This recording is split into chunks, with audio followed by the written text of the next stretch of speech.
Have you ever been getting ready to do something important and then forget to take care of one critical thing? That almost happened to me a couple weeks ago. Fortunately, there's a technique we use that saved us considerable embarrassment and helped make sure our event went smoothly. It's called the pre-execution checklist. Today we're going to talk about what that is and how you can use it to make sure your events go smoothly too.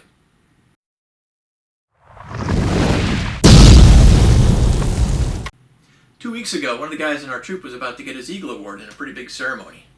About 15 minutes before the ceremony began, I gathered all the key guys together to go over everything one more time. And part of that process was the pre-execution checklist.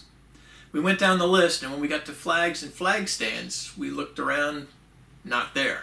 That's when I remembered it was still in the back of my car. So pretty soon we had it back in place and ready to go. But how embarrassing would that have been if we'd started the ceremony and everyone turned to say the Pledge of Allegiance, only to discover no flag? We were saved by the pre-execution checklist. What is a pre-execution checklist? Really, it's simply a list of everything that needs to be done and in place before you kick off your event. Picture the scene from the movie Apollo 13.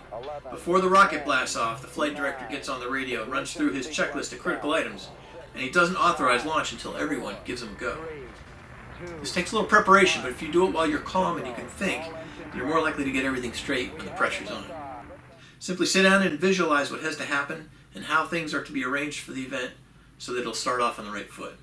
For our ceremony, the checklist included things like all the awards in place and ready on the table, the podium set up and audio sound check complete, projection screen in place, laptop and projector in place and tested, and of course, flag and flag stand in place. If you do this before all the chaos, then use your checklist prior to kicking off the event, you can be sure that your team is ready to go and things will go well. And here's a bonus tip. If you've delegated well, then most of the things on your list will be somebody else's job. So gather those key people together before the start of your event and do it the NASA way. You call off the item and the person responsible gives you the go. When you get to the end of the list, you'll know with confidence that you're ready to start. So if it's important to you and you want to be sure you get it right the first time, take a minute and write out a pre-execution checklist and use it before you give that launch command. You'll be glad you did.